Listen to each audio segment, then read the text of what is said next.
Assalamualaikum warahmatullahi wabarakatuh. Bulan Ramadan kali ini adalah bulan Ramadan tahun 1441 Hijriah. Alhamdulillah kita masih diberikan nikmat dan karunia oleh Allah Subhanahu wa taala sehingga kita masih bisa menikmati bulan puasa tahun ini. Semoga bulan Ramadan ini menjadikan kita manusia yang lebih bertakwa. Amin amin ya rabbal alamin. Oke, untuk kali ini Ibu akan memberikan materi akhlak. Mudah-mudahan materi ini akan bermanfaat tidak hanya untuk kalian, tetapi juga untuk memperbaiki kita semua. Oke, kita langsung saja ke pengertian akhlak. Asal kata akhlak. Kata akhlak berasal dari bahasa Arab yaitu al-khulq, yang berarti tabiat, perangai, tingkah laku, kebiasaan, kelakuan. Oke, kita langsung saja ke akhlak menurut istilah. Menurut istilahnya, akhlak ialah sifat yang tertanam di dalam diri seseorang manusia yang bisa mengeluarkan sesuatu dengan senang dan mudah tanpa adanya suatu pemikiran dan paksaan. Misalkan kalian mau pergi ke sekolah tanpa disuruh orang tua, kalian langsung mencium tangan kedua orang tua. Itu adalah salah satu akhlak. Tujuan akhlak. Akhlak bertujuan untuk menjadikan manusia sebagai makhluk yang lebih tinggi dan sempurna dan membedakannya dari makhluk-makhluk yang lainnya. Rasulullah Shallallahu alaihi wasallam bersabda, "Innama bu'itsu liutammima makarimal akhlak." Sesungguhnya aku diutus hanya untuk menyempurnakan kemuliaan akhlak. Hadis riwayat Al-Baihaqi. Macam-macam akhlak. 1. Akhlak terpuji atau al-akhlakul mahmudah, yaitu perbuatan baik terhadap Allah, sesama manusia dan makhluk-makhluk yang lain. Oleh karena itu, kita juga harus berbuat baik kepada hewan, kepada tumbuhan. Di sini misalnya kita baik terhadap kucing, misalnya suka memberi makan berupa ikan, itu merupakan salah satu contoh kebaikan terhadap hewan. Atau ketika melihat semut yang mau jatuh dari air kemudian kita bantu, itu juga merupakan akhlak terhadap hewan dan itu dianggap kebaikan dalam Islam. Atau mungkin kalian yang suka menyiram tumbuh-tumbuhan di pagi hari, itu juga merupakan akhlak yang sangat terpuji. Contoh akhlak terpuji yaitu berbakti kepada kedua orang tua. Kenapa Bu Iin ambil contoh berbakti kepada kedua orang tua? Karena hal ini sangat penting sekali untuk kita laksanakan. Orang tua sangat-sangat berjaksa kepada kita. Bayangkan, walaupun ibu kita dalam keadaan susah, tidak memiliki uang dan harus bekerja, tetap dia bawa anaknya untuk apa? Untuk supaya dia tenang, supaya anaknya itu dalam keadaan aman. Walaupun mungkin berat, tapi karena rasa kasih sayang lebih besar terhadap anaknya, maka itu bisa dia jalani insya Allah dengan baik dan lancar. Pengorbanan orang tua sangatlah besar. Misalkan di sini ada gambar orang tua yang dalam segi ekonomi kurang mencukupi, tetapi dia rela bekerja keras untuk menghidupi anak-anaknya. Bahkan walaupun beban itu berat, dia tetap tanggung. Karena apa? Rasa sayangnya lebih besar, lebih cinta kepada anak-anaknya. Daripada dia sedih melihat anak-anaknya, maka orang tua terus berkorban untuk anak-anaknya. Gambar berikutnya juga menunjukkan bahwa ada seorang ayah yang membawa kedua anaknya dengan senang hati. Walaupun itu berat, tetapi karena anak-anaknya bahagia, ayah pun merasa bahagia. Dan itulah pengorbanan orang tua yang tidak bisa kita balas sampai kapanpun. Berikut ini, Ibu akan kisahkan tentang seorang anak yang sangat berbakti kepada ibunya, yang bernama Uwais Al-Qarni, pemuda yang sangat berbakti kepada orang tuanya. Dia tinggal di Yaman. Ia mempunyai penyakit sopak. Tubuhnya belang-belang. Walaupun cacat, ia adalah pemuda yang soleh dan sangat berbakti kepada ibunya. Ibunya adalah seorang wanita tua yang lumpuh. Uwais senantiasa merawat dan memenuhi semua permintaan ibunya.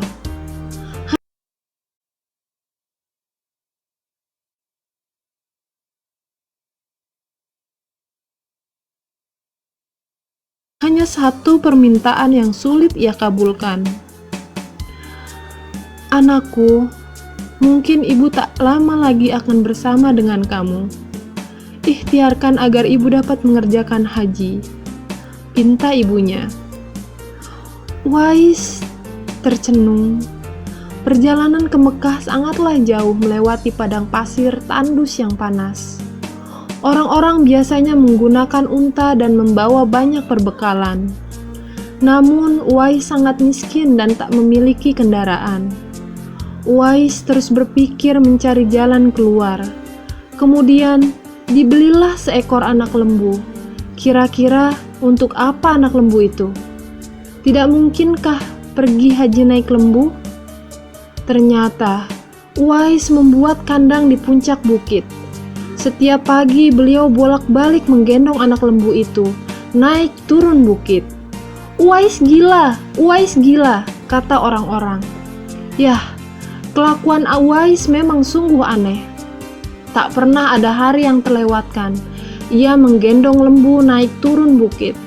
Makin hari, anak lembu itu makin besar, dan makin besar tenaga yang diperlukan Uwais. Tetapi karena latihan tiap hari, anak lembu yang membesar itu tak terasa lagi. Setelah 8 bulan berlalu, sampailah musim haji. Lembu Uwais telah mencapai 100 kg. Begitu juga dengan otot Uwais yang makin membesar. Ia menjadi kuat mengangkat barang. Tahulah sekarang orang-orang apa maksud Uwais menggendong lembu setiap hari. Ternyata ia latihan untuk menggendong ibunya. Uwais menggendong ibunya berjalan kaki dari Yaman ke Mekah. Subhanallah, Masya Allah, alangkah besar cinta Uwais pada ibunya. Ia rela menempuh perjalanan jauh dan sulit demi memenuhi keinginan ibunya.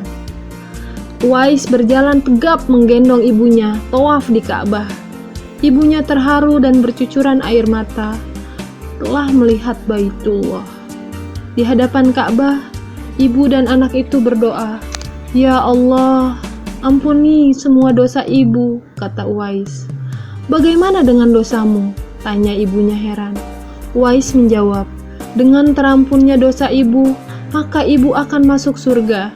Cukuplah ridho dari ibu yang akan membawa aku ke surga." Subhanallah, itulah keinginan Uwais yang tulus dan penuh cinta. Allah Subhanahu wa Ta'ala pun memberikan karunia-Nya. Uwais seketika itu juga disembuhkan dari penyakit sopaknya. Hanya tertinggal bulatan putih di tengkuknya. Tahukah kalian apa hikmah dari bulatan disisakan di tengkuk? Itulah tanda untuk Umar bin Khattab dan Ali bin Abi Thalib, 2 sahabat utama Rasulullah, untuk mengenal Uwais. Di sini disajikan gambar ada seorang ibu yang menggendong anaknya. Dari kecil dibawa kemana-mana. Di sebelahnya juga disajikan gambar seorang anak yang menggendong ibunya. Itu adalah cara salah satu berbakti kepada kedua orang tua. Tiada salahnya jika orang tua sangat banyak berkorban untuk anaknya, dan setelah beliau tua, maka kewajiban kita menyayanginya sampai akhir hayat kita. Allah berfirman dalam surat Al-Isra ayat 23. Bismillahirrahmanirrahim. Wa qada rabbuka alla ta'budu illa iyyahu wa bil walidaini ihsana. Imma yablughanna 'indakal kibara ahaduhuma aw kilahuma fala taqul lahumā uff wa la tanharhumā wa qul lahumā qawlan karīmā. Shadaqallahul azim. Artinya, dan Tuhanmu telah memerintahkan agar kamu jangan menyembah selain Dia, dan hendaklah berbuat baik kepada ibu bapa. Jika salah seorang di antara keduanya atau kedua-duanya sampai berusia lanjut dalam pemeliharaanmu, maka sekali-kali janganlah engkau mengatakan kepada keduanya perkataan dan janganlah engkau membentak keduanya, dan ucapkanlah kepada keduanya perkataan yang mulia. Quran Surat Al-Isra ayat 23. Artinya, dan Tuhanmu. Pernah suatu hari sahabat Abdullah bin Mas'ud radhiyallahu anhu mengatakan, Sa'altun Nabiy sallallahu alaihi wasallam, ayyul amali ahabbu ilallah? Qala, as-salatu ala waqtiha. Qala, thumma ayyu? Qala, thumma birrul walidain. Qala, thumma ayyu? Qala, al-jihadu fi sabilillah. Yang artinya, aku bertanya pada Rasulullah Shallallahu Alaihi Wasallam, amal apakah yang paling dicintai oleh Allah Azza wa Jalla? Beliau Shallallahu Alaihi Wasallam menjawab, salat pada waktunya. Lalu aku bertanya, kemudian apa lagi? Beliau Shallallahu Alaihi Wasallam mengatakan, kemudian berbakti kepada kedua orang tua. Lalu aku mengatakan, kemudian apa lagi? Lalu beliau Shallallahu Alaihi Wasallam mengatakan, berjihad di jalan Allah. Dari hadis mungkin salah satu contoh akhlak mulia yang bisa ibu sampaikan pada materi kali ini adalah berbakti kepada kedua orang tua. Semoga kita semua bisa menjadi anak-anak yang taat dan berbakti kepada orang tua sehingga Allah ridho kepada kita. Pertanyaannya adalah untuk materi kali ini, bagaimana cara kamu berbakti kepada kedua orang tua? Tuliskan nama, kelas, dan jawabanmu di kolom komentar. Ibu akhiri, kurang lebihnya ibu minta maaf. Wassalamualaikum warahmatullahi wabarakatuh.